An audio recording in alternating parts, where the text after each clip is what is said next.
Hi everyone, Assalamualaikum and welcome back to another video. So yes guys, tara't samahan nyo kami at mag-shopping tayo ng para sa iftar at saka para sa Eid. Yung bibili tayo ng mga chocolates. Ito ang pinaka gusto kong moment. Yung nag-grocery ng mga chocolates, diba? Parang bata lang. So yes, sorry pala sa aking voice kasi hanggang ngayon, paos pa rin ako guys.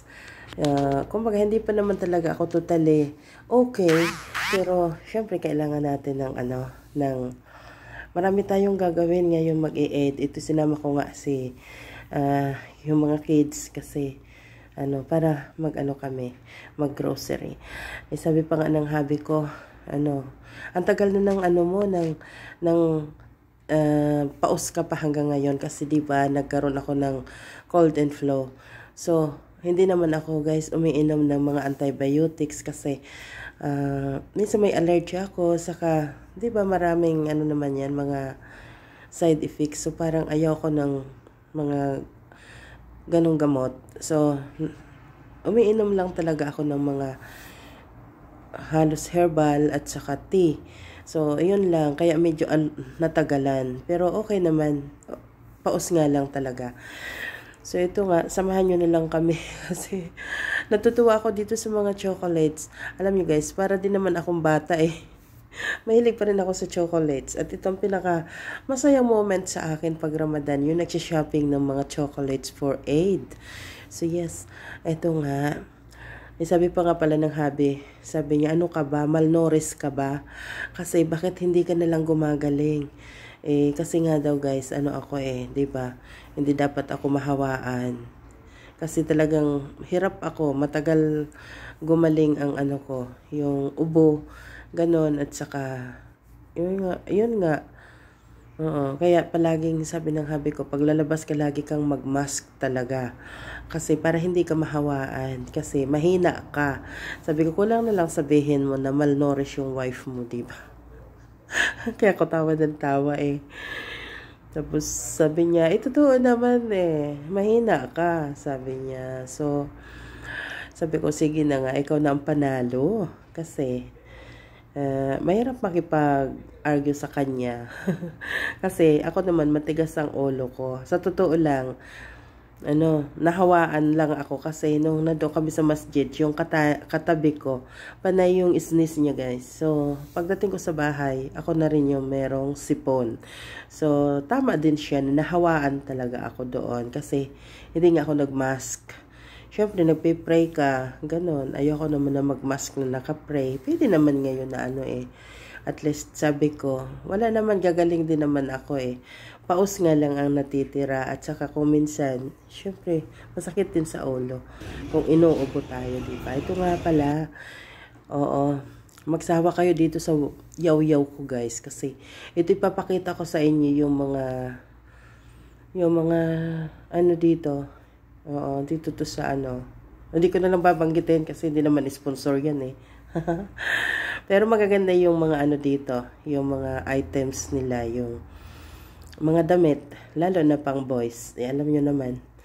Ako, unang-una talaga sa mga boys. At saka guys, hindi gaanong kamahalan.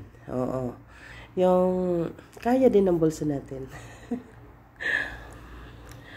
So, sasabihin ko na lang sa inyo guys kung saan kami pumunta ng mall. Dito to sa Aziz Mall. Yeah, sa Aziz Mall kami kasi walking distance lang naman ito sa bahay namin. So, mahirap kasi pag ganitong malapit na mag-aid. Talaga guys na maraming crowded sa labas. So, sabi ko dito lang tayo sa malapit at saka para makauwi ka agad and then makapag-pray ng tahajjud sa masjid. So, ganon. Ayun, marami akong yaw-yaw sa inyo. Namiss ko kayo ng mahaba kasi nung Ramadan talaga busy ako guys at nagkasakit pa ako kaya bihira yung upload ko. So, ngayon, babawi na lang ako kasi talaga napabayaan ko So, mga hindi ko dyan na-answeran, sorry, ngayon mag-a-answer na ako sa inyo. 'Di ba? Kasi okay naman na ako Paus nga lang. Ayun. Yung boses ko ba? Hindi nag-ano. Ito nga, umiinom ako pa rin ng tea. Dinalhan ako ng hubby ng Jusyanta. Sabi niya sa akin, maganda daw ito sa sa may mga ubo. Ewan ko lang kung ng test na ito. Kung ano-ano lang naman dinadala niyan sa akin Kasi, alam niya rin na mahilig ako guys sa mga herbal. Ganon. Okay lang ang test. Kaya din. Kaya ko pa rin. Kakayahin. Pero masarap siya. Okay lang. So may aroma siya na parang fennel. Oo, parang mayroong siyang fennel seeds na yun ang natitest ko sa kanya. So yes, ito nga ang gaganda ng mga dito sa mall. 'Di ba? At saka ayun, na dito kami sa food court. Pero ito yung mga damit na nire-recommenda ko sa mga bagets. Sabi ko magaganda yan. Oo.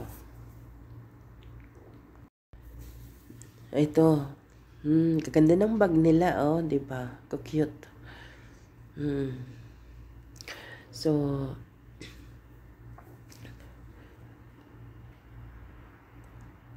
ito nga, para naman sa mga, pwede dito tayo sa lady section, magaganda sila.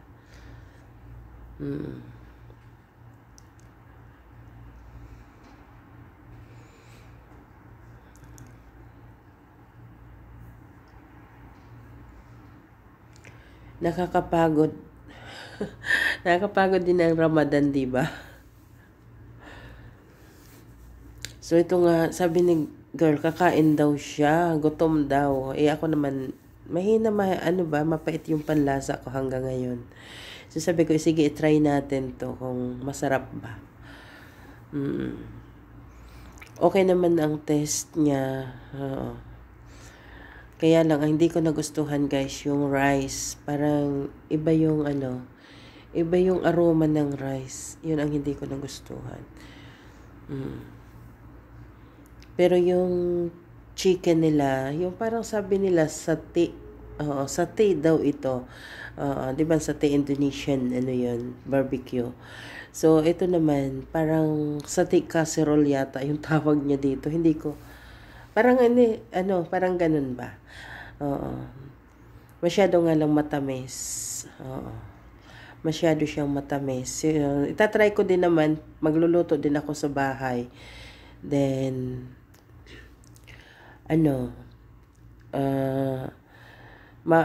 ko na lang, kaunti lang ang sugar na ilalagay ko o kaya honey pwede rin. So yes guys, ito nga, andito na tayo sa bahay. Di ba, dali lang namin. Kasi nilalakad lang namin yun Kumbaga, tatawid lang kami sa bridge, ganun. So, yun, nakakauwi na kami ng bahay kasi nga, para naman marami pa akong gagawin, marami pang activities yung mudra. 'Di ba? So marami pa tayong aayusin. Magluluto pa ng para sa sihri o kaya sagada. At saka syempre nag-aayos ako at saka may mga tinatahi pa rin naman ako kasi yung mga ibang damit na nabili ko, nire-repair ko yun guys.